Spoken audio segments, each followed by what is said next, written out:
Hello, আসসালামু আলাইকুম। SSC 27 এবং 28 ছোট্ট ভাই এবং বোনেরা, আশা করি তোমরা সকলেই অনেক ভালো আছো। আজকে তোমাদেরকে ত্রিকোণমিতির সকল সূত্র একটি ক্লাসের মাধ্যমে বুঝিয়ে দেওয়া হবে এবং মনে রাখার ট্রিক্স সহ বুঝিয়ে দেওয়া হবে। তো তোমরা এই একটি ক্লাস করলেই অনেক ভালো একটি রেজাল্ট পাবে। তো তোমরা প্রথমেই আমাদের যেগুলো ত্রিকোণমিতির কনস্ট্যান্ট আছে সেগুলো দেখে নিই। তো আমাদের সাইন, প্রথমেই রয়েছে সাইন থিটা, তো তারপরে রয়েছে আমাদের কস থিটা, কস থেটা, তারপরে রয়েছে আমাদের সেক থেটা, তারপরে রয়েছে আমাদের কোসেক থেটা, তারপরে রয়েছে আমাদের ট্যান থেটা, তারপরে রয়েছে আমাদের কট থেটা।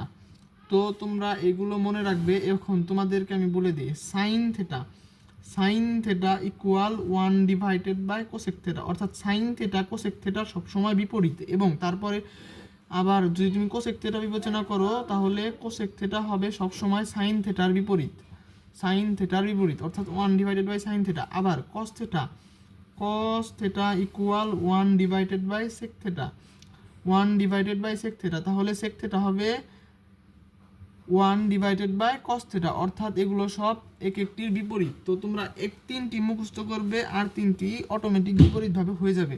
তো আবার যখন তুমি ট্যান থেটা লিখবে, tan theta, tan theta equal 1// কট থেটা, এগুলো মনে রাখবে, এগুলো মনে রাখার বিষয়। তো কট থেটা, কট থেটা ইকুয়াল 1// ট্যান থেটা, এগুলো এক একটির বিপরীত। তো তোমরা এখন এগুলো হচ্ছে বেসিক কনসেপ্ট। তো তোমরা এখন যদি একটি সমকোণী ত্রিভুজ কল্পনা করো, দেখো আমি এঁকে নিচ্ছি, একটি সমকোণী ত্রিভুজ কল্পনা করলাম। তো সমকোণী ত্রিভুজটির নামকরণ করে নিচ্ছি এ বি সি। তো যদি এখানে বি হচ্ছে সমকোণ, সমকোণের বিপরীত বাহু সবসময় অতিভুজ হয়, এটা তোমরা আশা করি সকলেই জানো। সমকোণের বিপরীত বাহু অতিভুজ হয়, সমকোণের বিপরীত বাহু কি হয়? অতিভুজ হয়। তো তোমাদের যখন তুমি এটাকে থিটা কোণ বিবেচনা করবে, এটা অনেকেই ভুল করে, এটা সবসময় অত্যন্ত গুরুত্বপূর্ণ, অত্যন্ত গুরুত্বপূর্ণ। তো তোমরা মনোযোগ সহকারে দেখো, এটাকে যদি তুমি থিটা কোণ বিবেচনা করো তাহলে থিটার বিপরীত বাহু অর্থাৎ বিসি হবে লম্ব, বিসি কি হবে? লম্ব। আবার যদি তুমি সি কে থিটা কোণ বিবেচনা করো, দেখো সি কে থিটা কোণ বিবেচনা করো তাহলে কিন্তু আবার এ বি লম্ব হয়ে যাবে। ঠিক আছে, এটা কি বুঝছো তোমরা? যখনই যে কোণটাকে তোমরা থিটা বিবেচনা করবে, থিটার বিপরীত বাহু, থিটার বিপরীত বাহু সবসময় লম্ব হবে।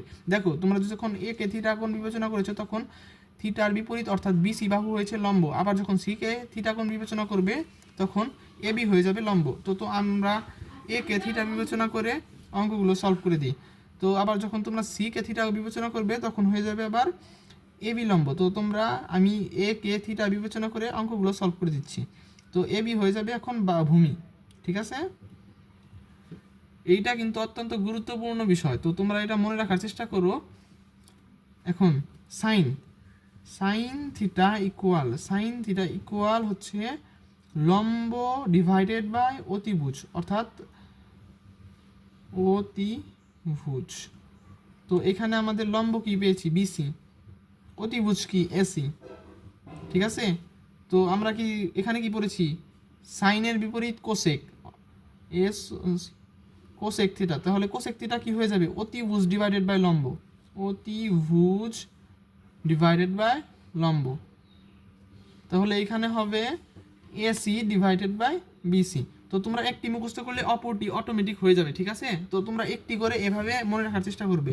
এখন যদি তোমরা কস থিটা লেখো, কস থিটা ইকুয়াল ভূমি, ভূমি, ভূমি ডিভাইডেড বাই অতিভুজ, অর্থাৎ সাইনের জায়গায় ছিল লম্ব, এখানে সাইনের জায়গায় কসের জায়গায় হবে লম্বের জায়গায় ভূমি, অতিভুজ। তাহলে ভূমি আমাদের কি? ভূমি হচ্ছে এবি, অতিভুজ এসি। এখন যদি কসের বিপরীত আমরা কি জানি? সেক, সেক থিটা, তাহলে সেক থিটা হবে অতিভুজ ডিভাইডেড বাই ভূমি, অতিভুজ ডিভাইডেড বাই ভূমি, অতিভুজ ডিভাইডেড বাই ভূমি ইকুয়াল, তাহলে এখানে অতিভুজ আছে এসি, ভূমি হচ্ছে এবি। আবার tan theta, tan theta equal লম্ব ডিভাইডেড বাই ভূমি, লম্ব ডিভাইডেড বাই ভূমি। তো এগুলো তোমাদের মনে রাখতেই হবে, সৃজনশীল সলভ করার জন্য এগুলো লাগবেই লাগবেই লাগবেই। তো তোমরা এগুলো অবশ্যই মুখস্থ করবে। তো লম্ব, লম্ব কি আছে আমাদের? লম্ব হচ্ছে কি? বিসি। আর ভূমি হচ্ছে কি? এবি। আবার কট থেটা হচ্ছে ট্যান থেটার বিপরীত, তাহলে ট্যান থেটা ছিল লম্ব বাই ভূমি, আর এখন কট থেটা হয়ে যাবে ভূমি বাই লম্ব, ভূমি ডিভাইডেড বাই লম্ব। তাহলে ভূমি আছে আমাদের এ বি এবং লম্ব হচ্ছে বিসি।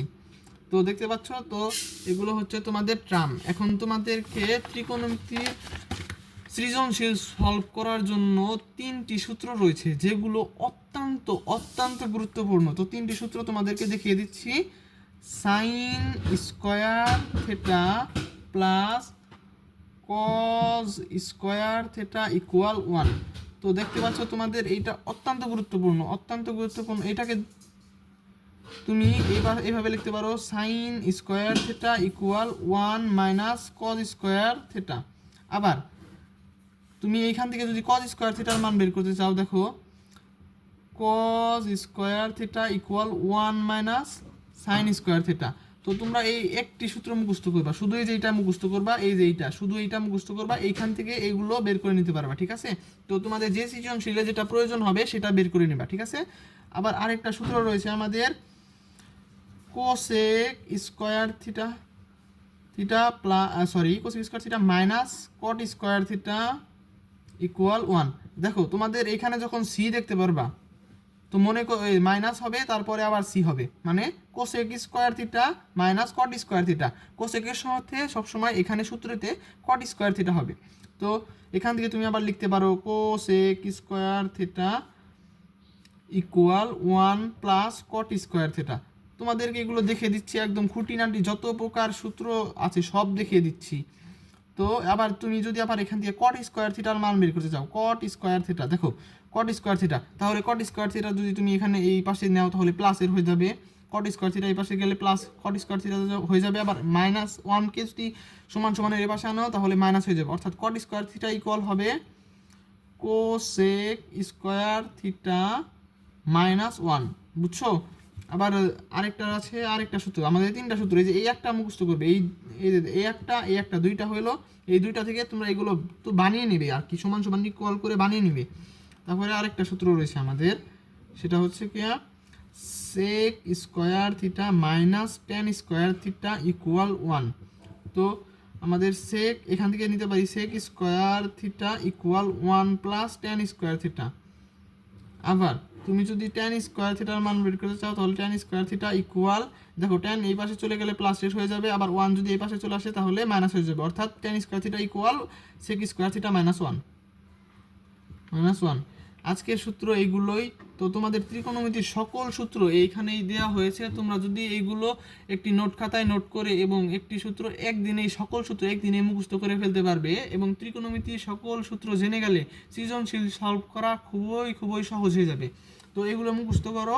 তো কালকের মধ্যে আমি ত্রিকোণমিতির 2 থেকে 3টি সৃজনশীল দিয়ে সকল সৃজনশীল সলভ করার ক্লাস দিয়ে দিব। ওই 2 থেকে 3টি সৃজনশীল যদি তুমি সলভ করতে পারো তাহলে তুমি ত্রিকোণমিতির সকল সৃজনশীল সলভ করতে পারবা, ঠিক আছে? তো আজকের ভিডিও এই পর্যন্তই। ভিডিওটি যদি তোমাদের ভালো লাগে তাহলে লাইক এবং কমেন্ট করবে, আর যদি তোমাদের নিত্য নতুন আরও ভিডিওর প্রয়োজন হয় তাহলে সাবস্ক্রাইব করে রাখতে পারো চ্যানেলটা, নতুন নতুন ভিডিও আসলেই তোমাদের কাছে চলে যাবে।